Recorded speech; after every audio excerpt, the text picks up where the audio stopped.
Hello friends, welcome to wonder kitchen. ఈరోజు మన ఛానల్లో మనం చేయబోయే రెసిపీ రవ్వ దోశ. దీన్ని ఎలా ప్రిపేర్ చేసుకోవాలో ఈ వీడియోలో వచ్చేసేద్దాం.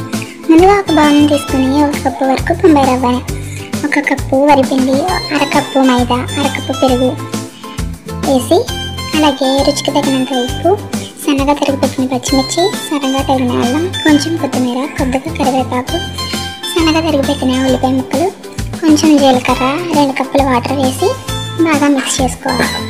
ఇదంతా చక్కగా కలిసిపోయాక 3 కప్పుల వరకు వాటర్ని వేసి బ్యాటర్ని పలుచగా చేసి మూత పెట్టి ఒక పావు గంట సేపు పక్కన పెట్టుకోండి. అలాగే ఇప్పుడు చట్నీ కోసం స్టవ్ ఆన్ చేసి గిన్నె పెట్టి నూనె వేసి పచ్చిమిర్చిని వేయించుకొని మిక్సీ జార్లోకి తీసుకొని ఆవాలు, జీలకర్ర, ఎండుమిర్చి, కరివేపాకు పోపుగా చేసి పక్కన ఉంచుకొని మిక్సీ జార్లోకి కొద్దిగా వేపుడు శనగపప్పు, కొంచెం కొబ్బరి, అలాగే ఉప్పు వేసి నీళ్ళు పోసి మిక్సీ పట్టి పోపులో వేసి పక్కన ఉంచుకోండి. ఇప్పుడు నానబెట్టిన బ్యాటర్ని స్టవ్ ఆన్ చేసి ప్యాన్ పెట్టి ప్యాన్ హీట్ అయ్యాక దోశలాగా పోసుకొని దాని చుట్టూ ఆయిల్ని వేసి అలా ఒక 5 నిమిషాల పాటు వదిలేసాక దాన్ని టర్న్ చేసి అటు సైడ్ కూడా ఆయిల్ వేసి చక్కగా కాల్చుకుని ఒక ప్లేట్లోకి తీసుకుంటే రవ్వ దోశ రెడీ అయిపోయింది.